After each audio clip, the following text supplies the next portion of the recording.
Minu kõrval on Tarmo Hein, autohooldusnõunik. Millega tegeleb nõunik? Nõunik võtab vastu kliendiku oma autodega probleemidega tulevad siis teenindusse. No mis tähendab seda, et sa käid ju kellaajast kellaajani tööl, kas sa treenid öösel? Põhimõtteliselt nii võiks öelda küll, jah. Sul on esimene profimats nüüd, astud juba homme liigringi. No selle töö kõrvalt ma ei kujuta ette, kui valmis sa oled. No ikkagi me oleme sellised ajagraafiku treeneriga teinud, et me oleme selleks valmistunud korralikult. Ülemus ka kohale tuleb? Võib-olla, pigem ma olen kõikide töökaaslastele viidanud, et saab ülekannet osta. Ahah, ei tea, kas paneb preemia välja, kui homme võidad? No nagu võiks. Kui palju võiks? No päris palju. No kui palju võiks üks mats maksta sinu jaoks, et sa võtaksid ja astuks juba järgmine ja ülejärgmine kord ka ringi?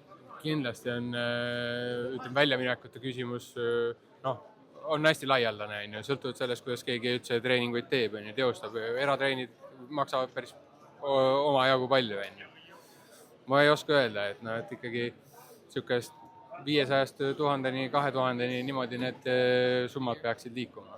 No kui ma sind vaatan, siis sa paistad välja selline korralik kooliõpetaja, prillid ja kampsun ja oled selline viisakas ka seal kaalumisel.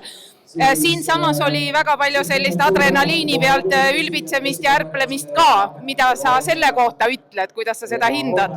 Ütleks nii, et mul vanus on päris kõrge. Ma olen sellest ajast pigem väljas, ma olen niisuguse rahuliku loomuga, aga see ei tähenda seda, et kui mind rünnata, siis ma seal puuris ei oleks agressiivne. Kas pruut või naine on ka homme kohal? Kuidas? Kas pruut või naine on ka homme publikus kohal? Kindlasti on mul austajaid koha peal, jah. Sul on neid mitu?